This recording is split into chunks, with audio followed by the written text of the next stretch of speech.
Hello, everyone. Welcome to the COMPOS webinar.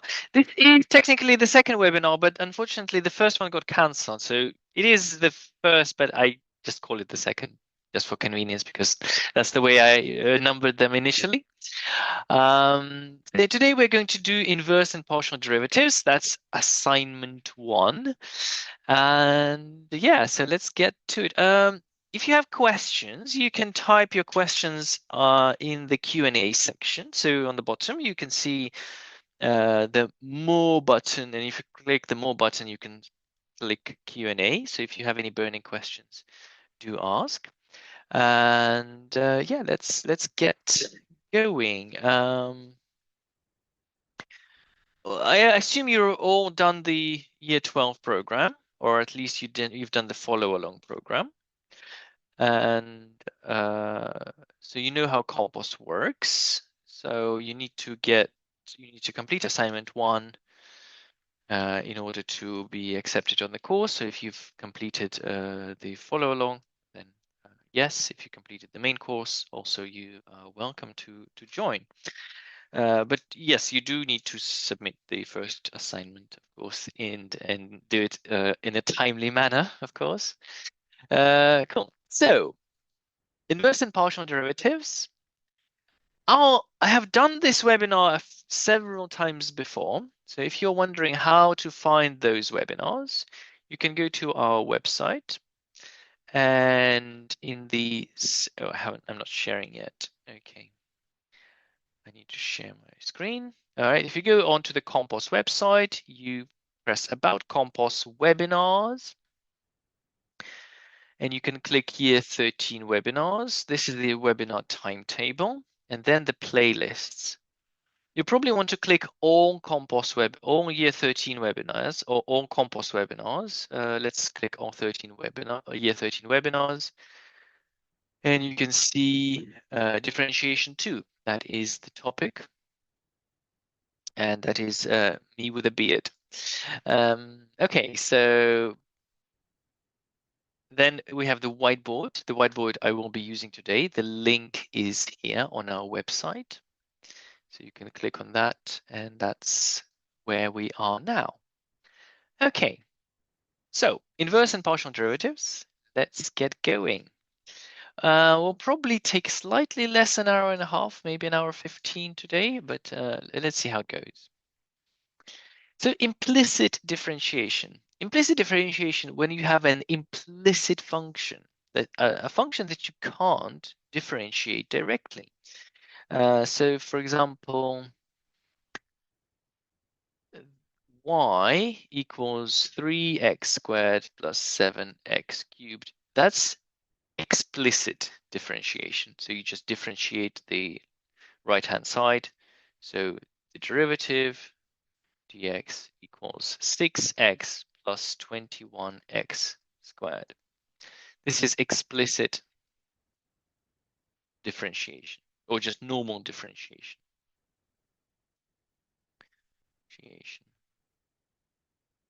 Now, here, it's an implicit function. That means y cannot be written in terms of x. Yeah, so you can't express y in terms of x as a function, at least, right? You could produce some form of relationship between y and x, but it will not be a function because it will contain a plus minus, which is not possible. It's not a yeah. Anyways, it will be a one-to-many mapping, which is not a function. Anyways, but what you can do is you can differentiate this expression. So what you are doing, so x squared plus xy plus y squared equals 7. We differentiate both sides in terms of with respect to x. And what do we get? We get 2x. Now here we need to use the product rule. We know that the product of xy is x dash y plus xy dash plus, we're differentiating y squared. Well, to differentiate y squared, dy squared dx, we can write this using the chain rule. We can write dy squared dy multiplied by dy dx. You can see that dy and dy cancels out, and you're left with dy squared over dx. So that works. But dy dx, that's just derivative of y. And dy squared dy, well, that's the derivative of y squared with respect to y. That means it's just 2y. And then dy dx, which is just y dash. So the derivative of y squared is 2y y dash. Because the derivative with respect to x, because if it was with respect to y, then it would be just y, 2y. Okay, I hope that makes sense. I'm going to move that to the side. That to the side. And yeah, so it's 2y y dash equals, well, derivative of 7 is just 0. Now we make y dash the subject, and x dash, of course, is 1. X dash is 1. So xy dash plus 2y y dash equals minus 2x minus y. So I'm subtracting 2x and y, so they go to the other side. Y dash, open bracket, x plus 2y is minus 2x minus y, and divide everything by x plus 2y is going to be minus 2x minus y, x plus 2y, and that is the derivative of y. As you can see, it is a function of x and y. Well, yes, it's in terms of x and y. Hence, find the gradient of the curve at point 2, 1. So that's point A, B, gradient. Gradient is equal to dy dx when x is 2 and y is 1. Oh, that's simple. We just sub that in. So minus 2 multiplied by 2 minus 1 divided by 2 plus 2 times 1. Negative 4, negative 5 over 4, which is negative 5 over 4. Cool. That's it. That's all that needs to be done. We can do another one. Let's do maybe a bit more sophisticated one. X squared plus y plus x cubed sine y plus y7 x squared equals 0. Right. Well, the principle is the same. So here we just differentiate. So that's 2x, that's easy. Plus here we use the product rule. So it's x cubed dash sine y plus x cubed sine y dash plus also product rule here, y7 dash x squared plus y7 x squared dash 0. Now, simplifying that, plus that's going to be 3x squared sine y plus x cubed multiplied by the derivative of sine is cos y multiplied by y dash.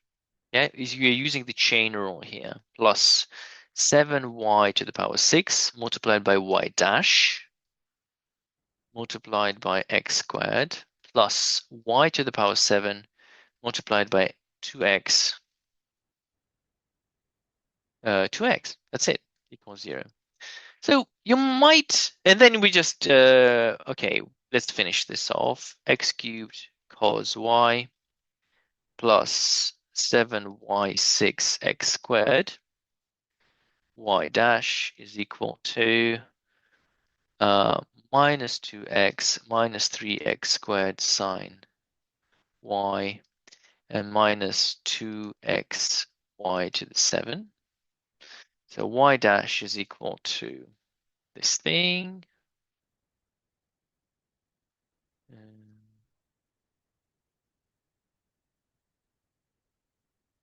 This thing divided by this thing.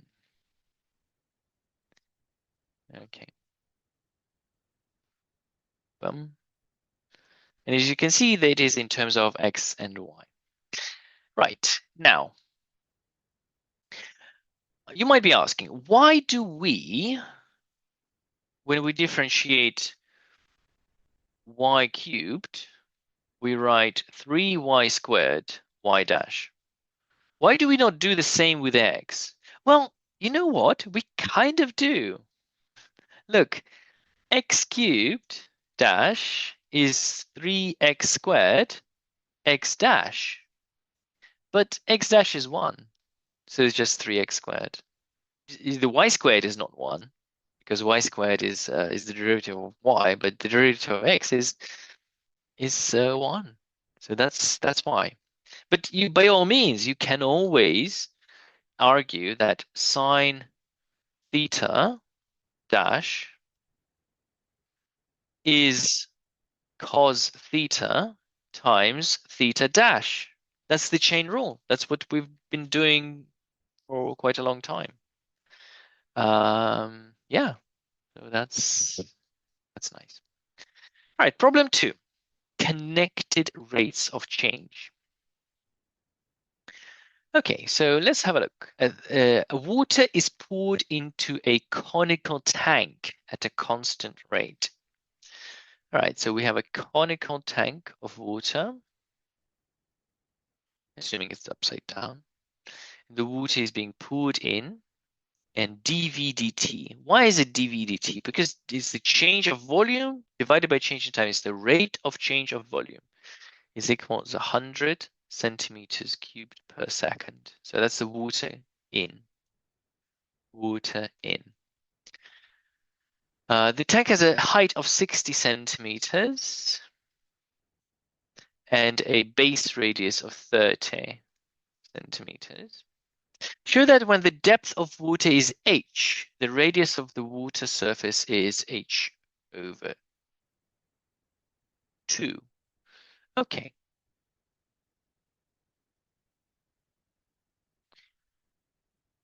So this is h,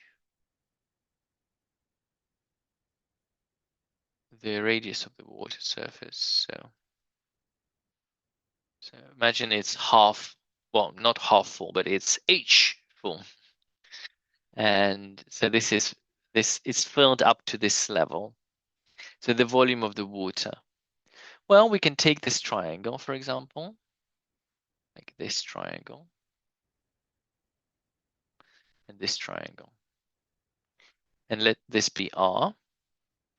And this is 60 centimeters. So I'm just going to redraw it. This is 30. This thing is 60. This is H, and this is R. So because these triangles are similar, we can write that the ratio 30 to 60 has the same ratio as R to H. In other words, R is equal to 30 divided by 60 times H, which is H over 2. So R, which is H over 2. Express the volume of the water in terms of H. So that's A. B. The volume is, as we know, is 1/3 pi r squared multiplied by h, by the depth of the water. And this is 1/3 I multiplied by r squared. So it's h over 2 squared multiplied by h. And that is 1/3 I h cubed over 4. Or 1/12 pi over 12 multiplied by h cubed. So that's the volume of the water. Find the rate at which the water level is rising when h is 20. Find the rate. So the rate at which the water level is rising. So what is that? Well, it's the rate at which the water level is h. So the rate at which h, so it's dh dt. That's what we're looking for, question mark. So dh dt. So to find dh dt, we can find dv dt. So we know that volume is pi over 12 h cubed. Now, if we differentiate volume with respect to time, is this thing. So it's pi over 12 multiplied by 3h squared multiplied by h dash. Remember this rule, yeah? But with respect to t. So that is pi over 4 h squared multiplied by h. So that's dh dt. Okay. So what we have is dv dt is equal to pi over 4 h squared dh dt. And they told us that dv dt is 100. So we know this. So we can work out from here that dh dt is equal to dv dt divided by pi over 4h squared. And so when h is 20, we can work that out. So it's 100 divided by pi over 4 times 20 squared, which gives us something. So 100, it's going to be quite small actually. Looks like it. So pi over 4 times 20 squared.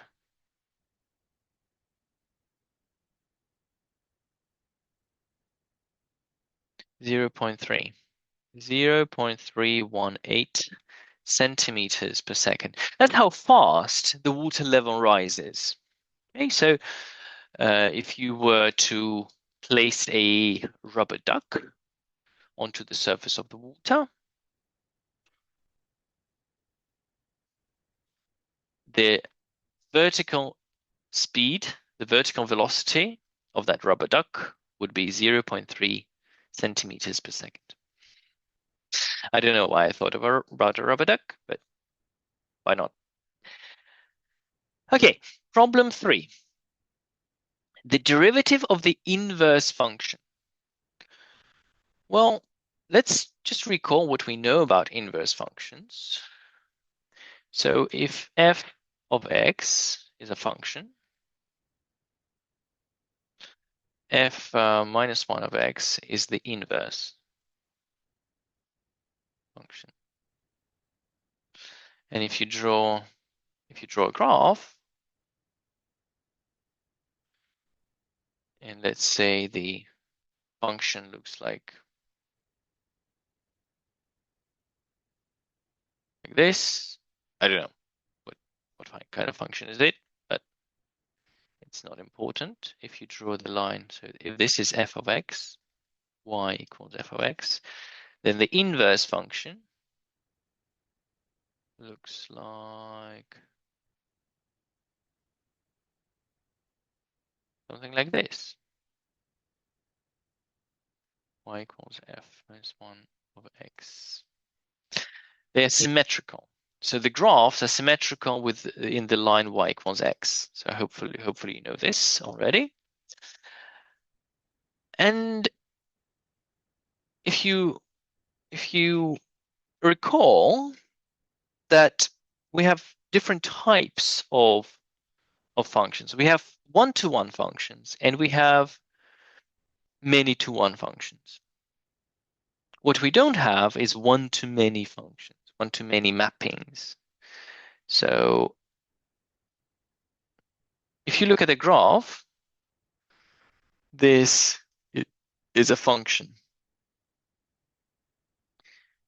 But if you have something like this is not a function.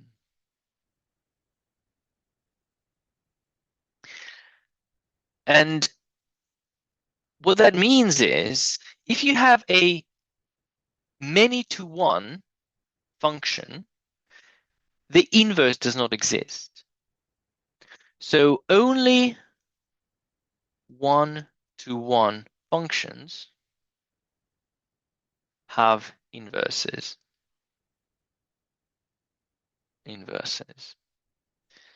What does that mean? One-to-one function? Well, these are called monotonic functions. Functions that are constantly increasing or constantly decreasing. So in order for a function to have an inverse, it has to be a one-to-one function. In other words, it has to be a monotonic function. A monotonic function has to always be increasing or always decreasing. And the first thing, show that the f is strictly increasing and therefore invertible. Well, to show that a function is strictly increasing, you just need to find the derivative. So f dash of x is 3x squared plus 1. And as you can see that this expression is always positive because x squared is a non-negative number. So 3x squared is greater or equal to 0. And that means 3x squared is greater or equal to 0. And 3x squared plus 1 is greater or equal to 1, which is greater than 0. Therefore, always positive. Positive for any x. Nice. And that means that the function is always increasing because if the derivative is positive, it's increasing. Okay. Write the formula relating the derivatives of f and f minus 1. So as you know that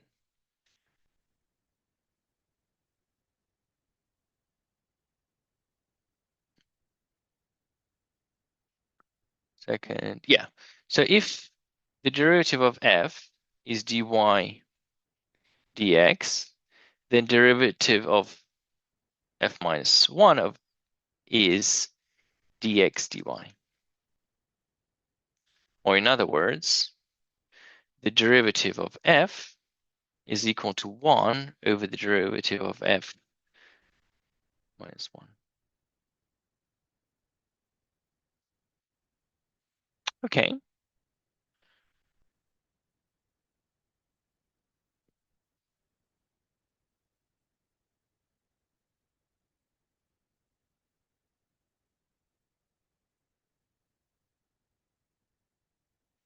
Now, find the derivative of the inverse function, c.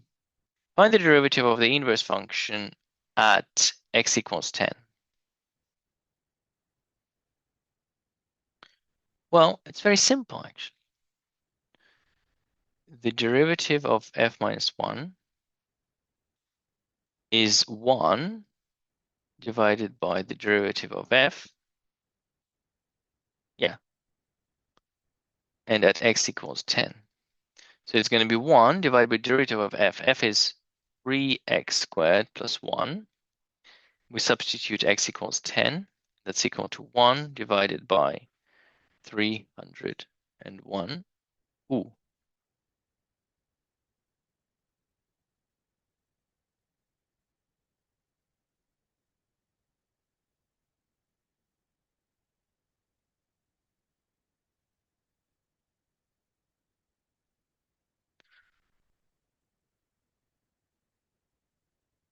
Just a second. No, I think, no, no.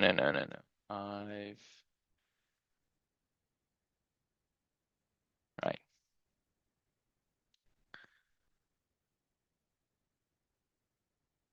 Not like that. Apologies. Confused myself.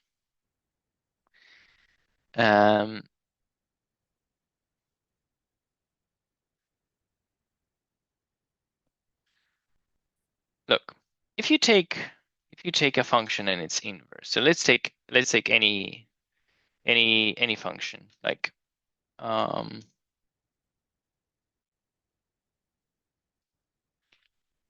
example like this. So the inverse is like this. Suppose you take a point x, and the derivative of the function is the gradient. F of x is the gradient at x. Now, if you take the corresponding point, the symmetrical point here, which is symmetrical to that, then this would be, well, let's not say x, let's call a at a. A. And this is also a. And this is, let's call this b. And this is b. Okay. Now, gradient of f of x at ab is equal to 1 over the gradient of f dash f minus 1 of x at BA. That's the better formula. It makes more sense. Right. Basically, the derivative at point AB is equal to the derivative of the inverse at point BA. So at a different point. So they are not. You have to take the mirror point, effectively, and therefore you need to take the derivative of minus 1 at point 10 is equal to 1 over the derivative of the original function at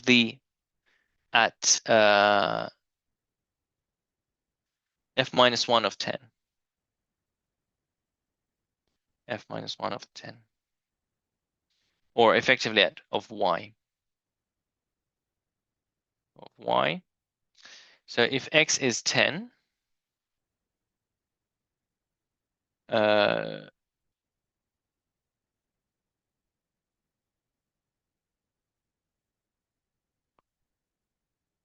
y is 10. X cubed.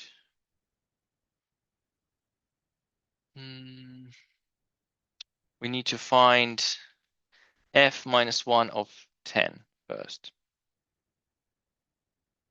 And to do this, we find 10 equals x cubed plus x.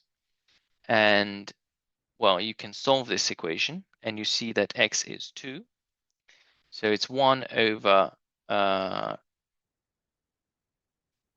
we're looking for the inverse, so we can might as well just do it in terms of y. So y equals 2. So we sub that in. So 1 over f dash of 2 is embarrassing.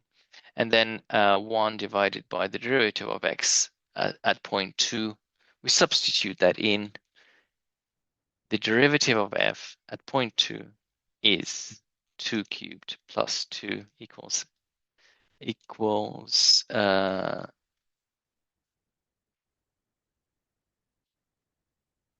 sorry, 3 times 2 squared plus 1.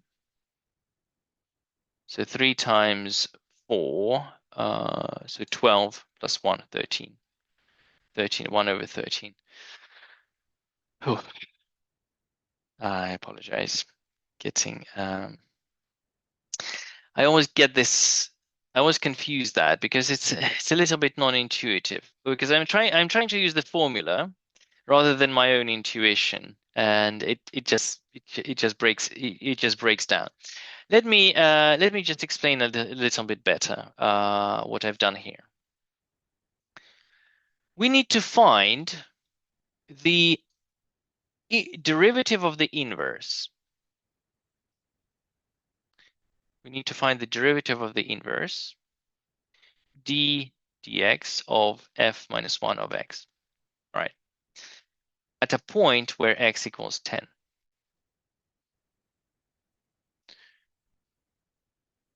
Well, the problem with this, because it's not easy to find the inverse function. You can't just find the inverse, but you can find the derivative of the original function.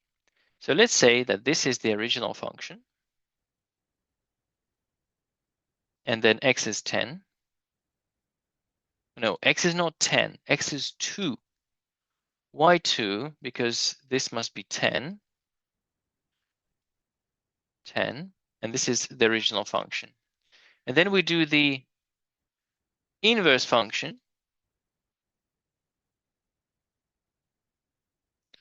Then we do the inverse function, f minus 1 of x, and this would be 10, like that picture, 210. So let's say this is the original function. So this is 210, and this is the inverse function.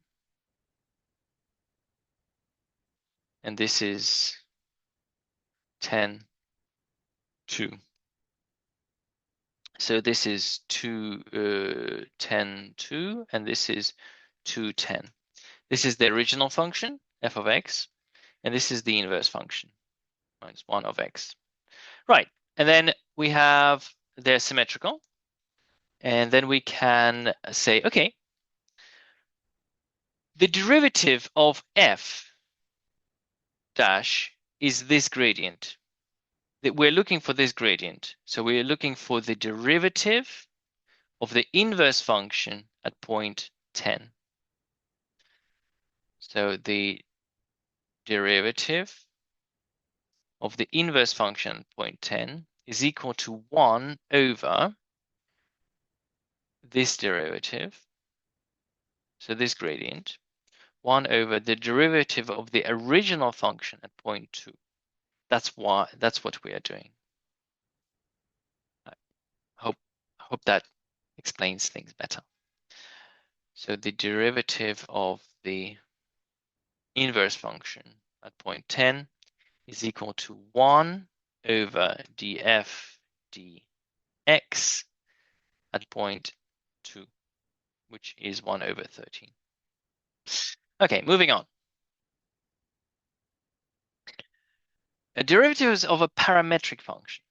So we have a parametric function in this case, and the t is the parameter. In a physics context, t is usually time.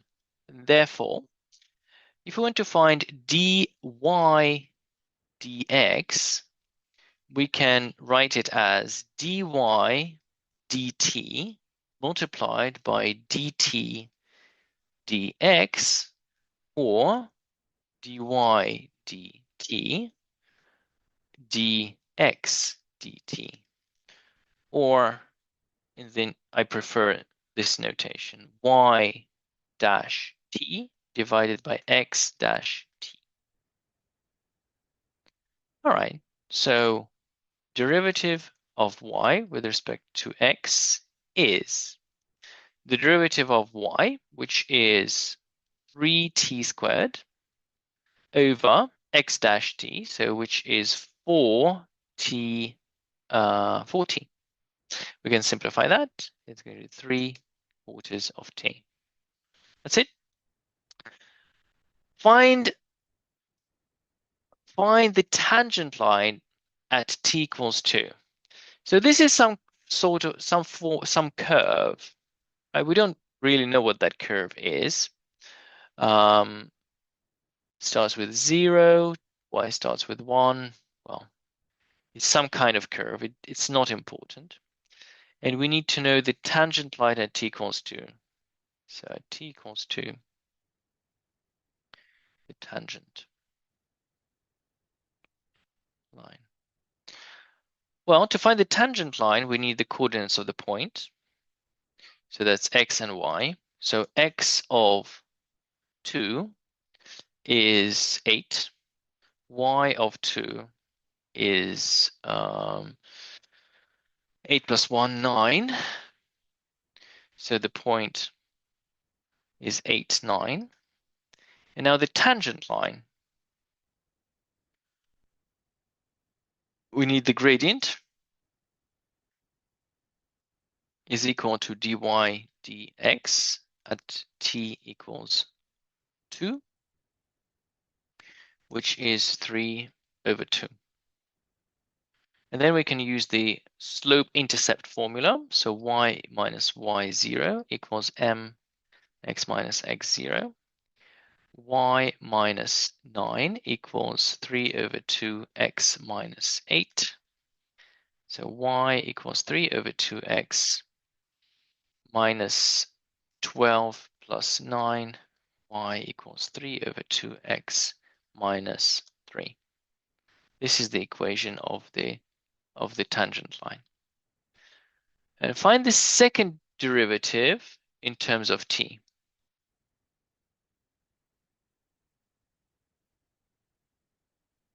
All right, so b.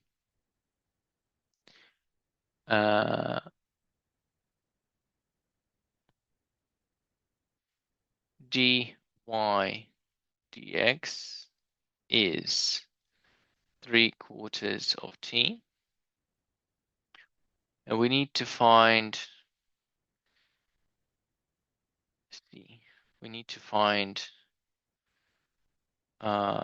d squared y dx squared.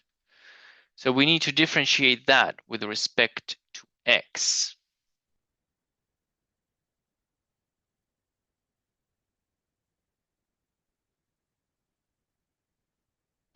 Okay. 3t squared divided by 4t. Well,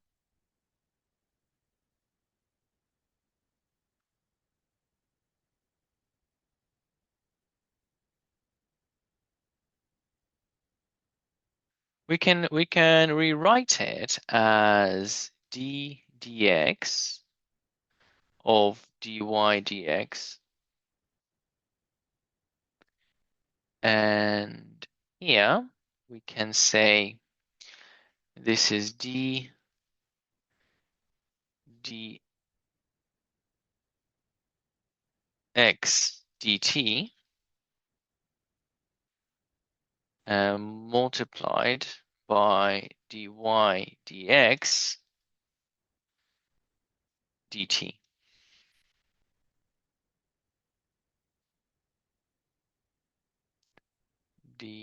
Yes, absolutely. So it's going to be d dy dx dt over dx dt.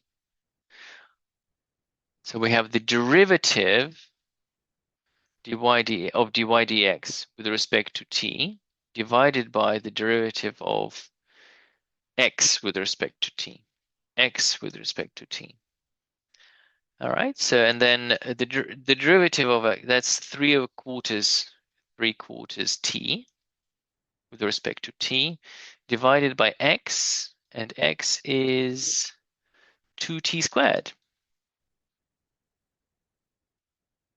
2t squared with respect to t, which is 3/4 divided by 4t, 3/16t. Brilliant.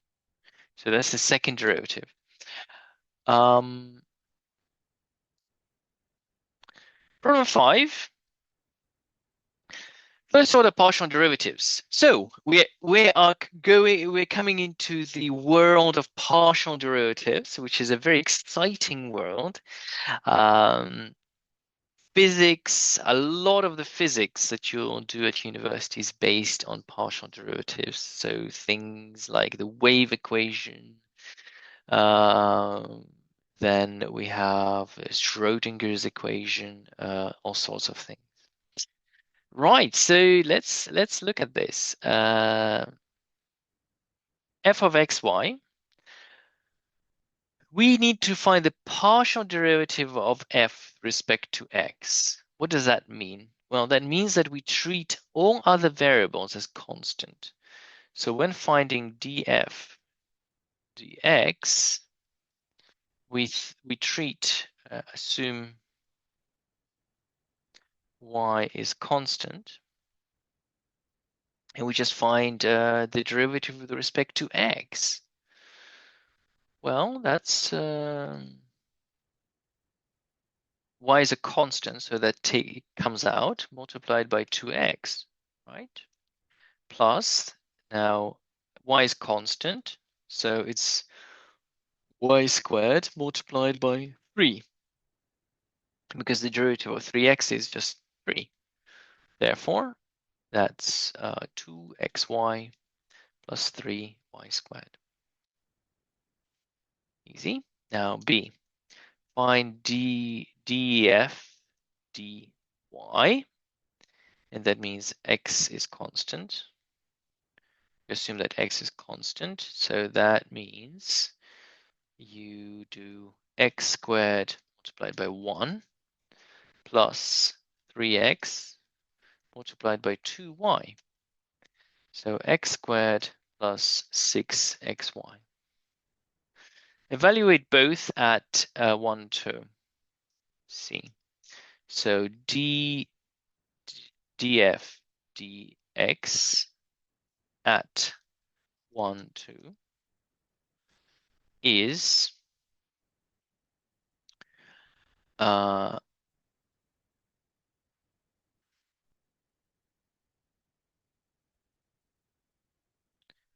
df, sorry, it's 2 times 1 times 2 plus 3 times 2 squared. That's 4 plus 12, 16.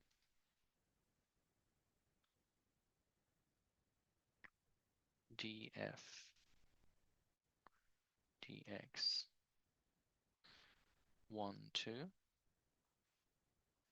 equals 1 squared plus 6 times 1 times 2, which is 13. Now, how do you understand that? How can the gradient of a function, and the derivative is a gradient, how can the gradient of a function be different, have two different values at the same point? How is that even possible? Well, imagine you have a hill. Can I Google a hill? Hill. Oh, nice. I got a nice picture of a hill. Ah, and this is a beautiful picture of a hill. Image. And it's almost perfect for my example.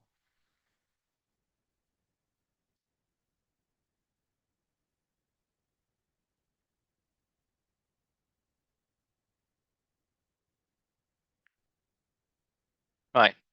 So let's introduce a coordinate axis. Let's line up. Let's say this is the x-axis. This is the y-axis along that direction.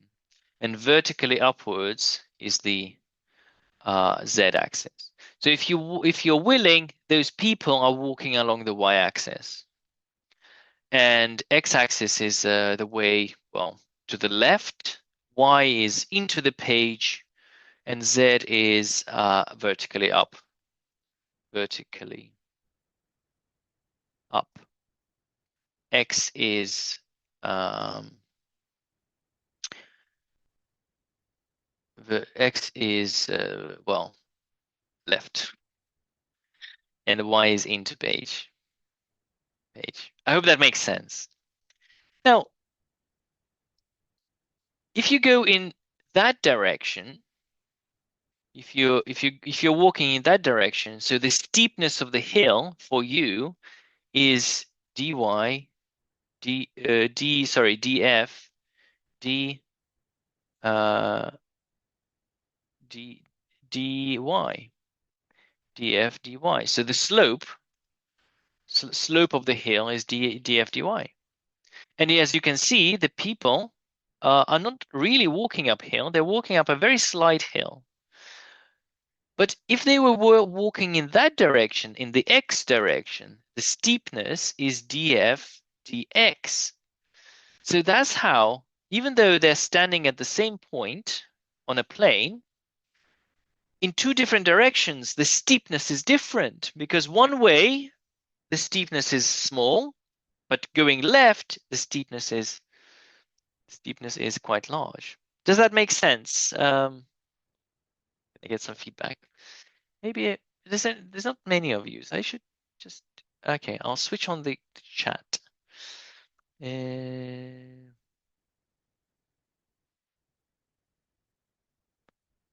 do I do that?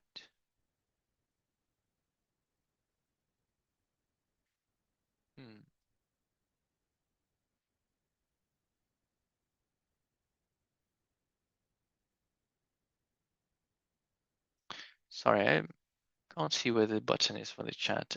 Konstantin, maybe you can help. Switch on the chat. Yes. What can I pull up? So on the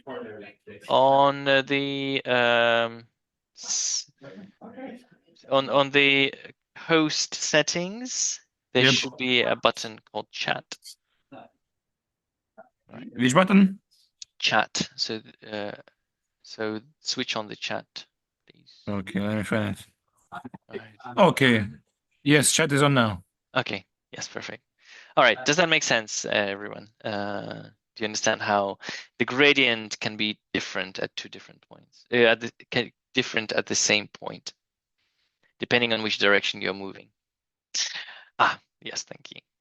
All right, actually, and that's why, yes, the derivative is can be different. 6, second order partial derivatives. So it's the same principle, just need to find the second order partials. So first order partials, so that's a f df dx is 3x squared, and y squared is a constant, so we don't touch it, plus 2x, so that's 2 times y cubed. Then let's do the df dy, and then that is going to be x cubed multiplied by 2y plus x, we don't touch x, so it's going to be 6xy squared.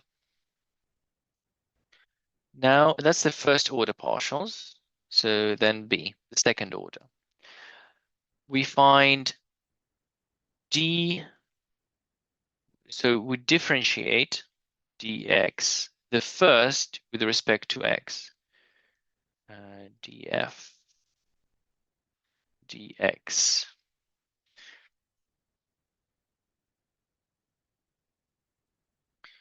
Right, and then it's going to be,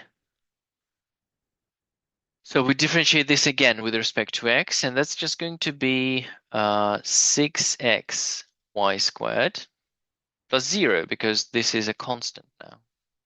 And it just, yes, plus 0. And that's equal to 6xy squared. Now dy, the second derivative with respect to y, df dy. So I think I need to clarify that this is d squared f dx squared. This is d squared f dy squared. And that is going to be, so with this with respect to y, so that's 2x cubed plus 12xy. That's the second derivative. Now we have d squared f dx dy. So what is that? Well, that's d over dx of df dy. So that's the derivative with respect to x of the derivative with respect to y. So we take the df dy, this part, and we differentiate it with respect to x. So that's going to be 6x squared y plus derivative of that with respect to x, it's going to be 6y squared. And finally, d squared f dy dx is the derivative with respect to y of df dx. So we take the first expression and we differentiate it with respect to y. That's going to be 6x squared y plus 6y squared. And yes, they are the same, and they will always be the same. Same. Verify equality of mixed partials. So these are called mixed partials. Mixed partial derivatives. Because you differentiate with respect to x and then with respect to y, or vice versa. And the last problem for today, approximations and errors. Okay. Use the linear approximation. Use the linear approximation to find f of 0.05. Well, the linear approximation looks like this. Okay. F of x is approximately equal to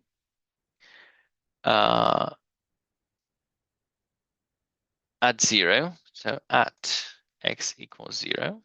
F of x is approximately f of 0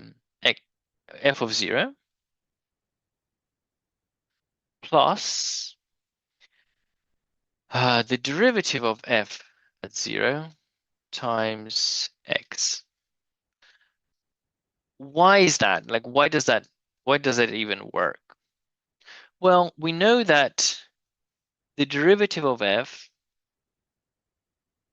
at a point, so derivative of f at point, I don't know,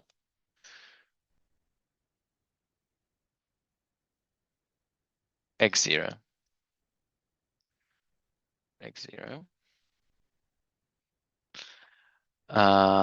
is equal to the change in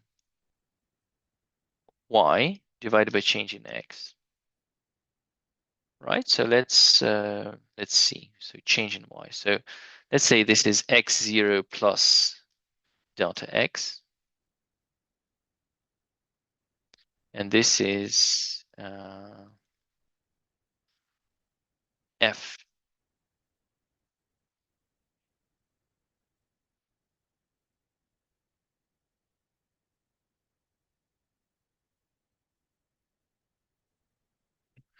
if you go here, so the gradient, the derivative is approximately equal to the gradient of the derivative is approximately equal to the gradient of that line, which is delta y divided by delta x. Okay. And that means that we can write delta y is equal to f dash of x0 multiplied by delta x. Okay. Delta y is, well, this is, let's say this is x, and this is y0, and this is y. That means delta y can be written as y minus y0, and delta x can be written as x minus x0. And therefore, we can sub that in, delta y, so that's y minus y0 equals f dash of x0 multiplied by x minus x0. And here we are, y equals y0 plus f dash of x0 multiplied by x minus x0. This is the linear approximation. So it begins with from here. And then we can say, okay, but y0 is f of x0. y0 is f of x0.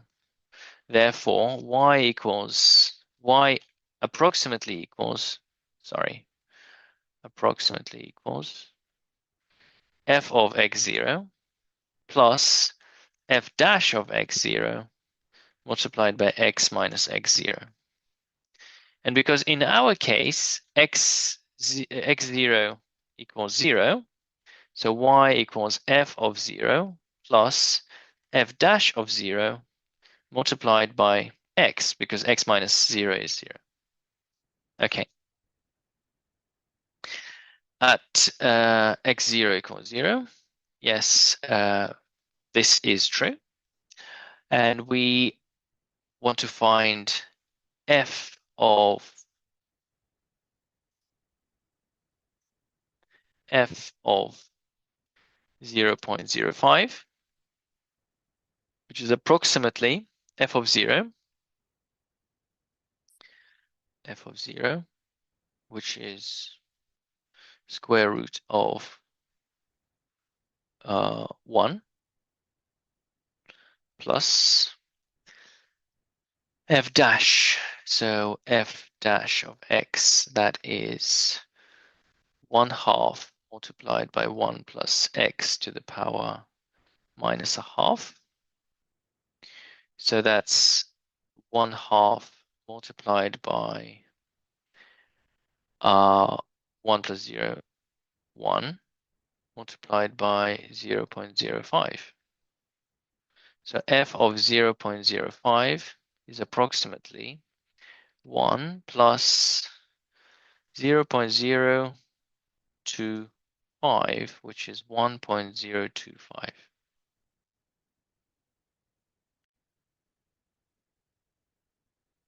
Okay.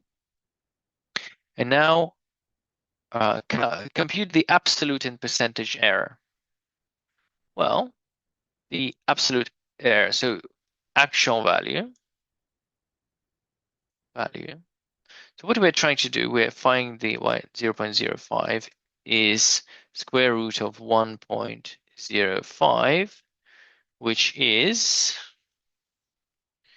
square root of 1.05, which is 1.024695,077.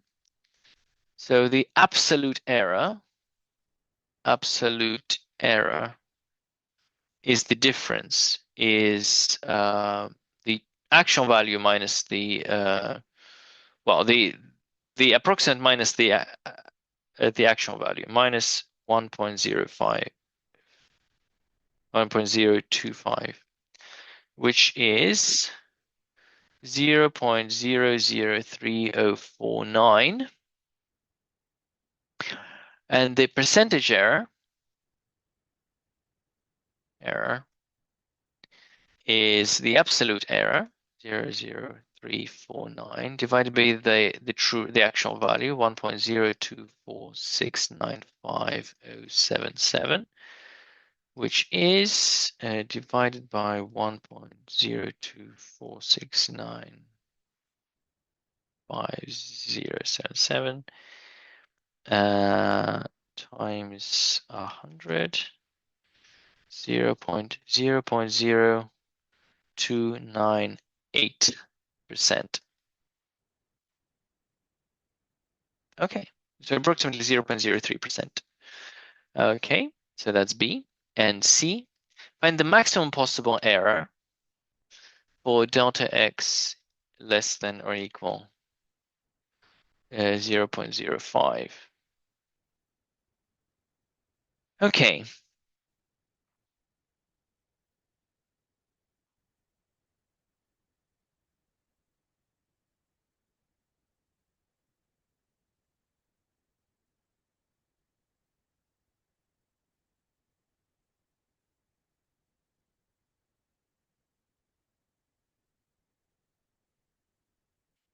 Um,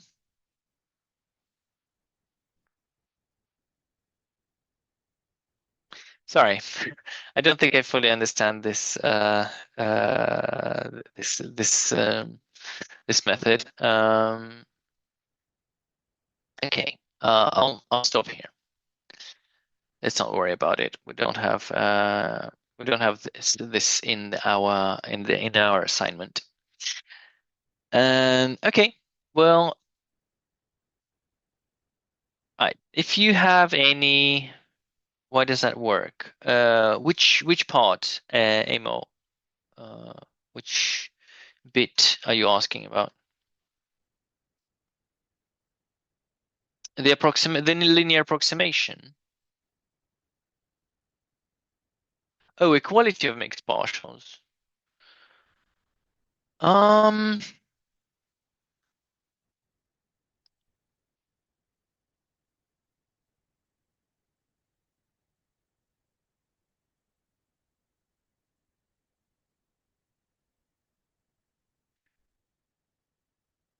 So how quickly does the rate of change in one direction?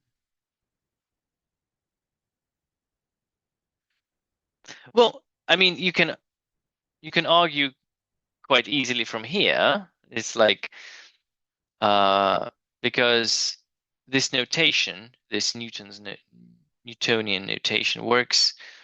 Well, if you flip them around, it's the same thing. Like, I mean, it's it's obvious they have to be the same. So if you flip these around, how can that affect the derivative?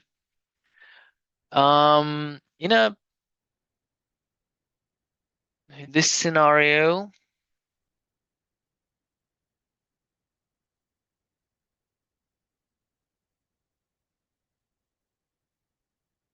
I can't think of a real life scenario to explain that. The rate of change. Let me check something.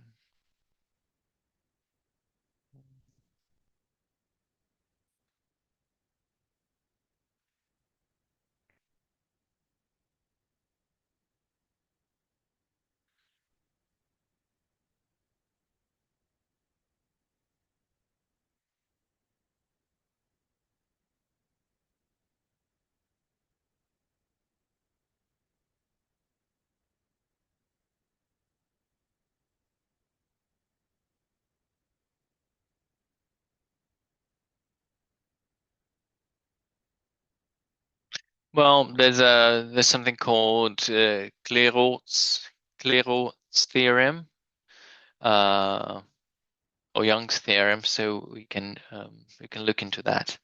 I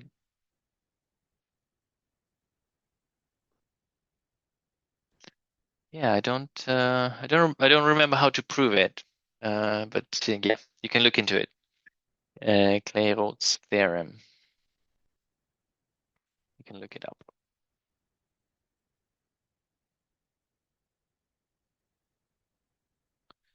Theorem. Okay.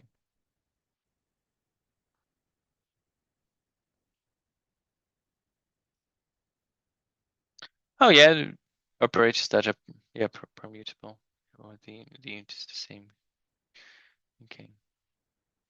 All right. Well, let's finish here. So I was glad to see you today, and I'll see you again in 2 weeks' time, right? For some physics. Yep. Welcome. All right. See you all.